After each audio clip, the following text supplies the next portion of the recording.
लगता था कि रतन टाटा पूरे जीवन भर, हमारे जीवन भर, आने वाले जीवन में हमेशा रहेंगे।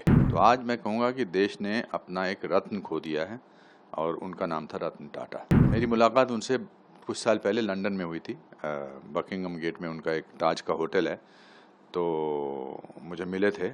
लगता था कि रतन टाटा पूरे जीवन भर, हमारे जीवन भर, आने वाले जीवन में हमेशा रहेंगे, क्योंकि कुछ लोग आप उनको हमेशा मिलते नहीं हैं, बट उनका एहसास देश के इंफ्रास्ट्रक्चर में नज़र आता है, देश के चैरिटी इंस्टीट्यूशन में नज़र आता है, देश के आबो हवा में नज़र आता है, अच्छाई में नज़र आता है। तो आज मैं कहूँगा कि देश ने अपना एक रत्न खो दिया है और उनका नाम था रतन टाटा। मेरी मुलाकात उनसे कुछ साल पहले लंदन में हुई थी। बकिंगम गेट में उनका एक ताज का होटल है, तो मुझे मिले थे और 5-7 मिनट तक बात करते रहे और फिर बोले कि आई लाइक योर कॉमेडीज़, आप I laugh when I see you sometimes, not very often but rarely I saw 1 और 2 कॉमेडीज़। बट उसके अलावा आई थिंक किसी इंसान को अगर अपना आदर्श बनाना है तो उसमें रतन टाटा सबसे ऊपर नंबर पर आएंगे। चाहे वो चैरिटी के नाम पर हो, चाहे वो गिविंग के नाम पर हो, चाहे वो प्रिंसिपल्स के नाम पे हो, चाहे वो अनुभवों के नाम पर हो, और किस तरह से क्वाइटली काम अच्छा करना चाहिए। इंडस्ट्रियलिस्ट तो नज़र ही नहीं आते थे। वो टाटा का इंडस्ट्रियलिस्ट होना ज़्यादा ध्यान में नहीं आता था, पर टाटा का गिवर, एक चैरिटेबल नेचर, वो हमेशा ध्यान में रहता था।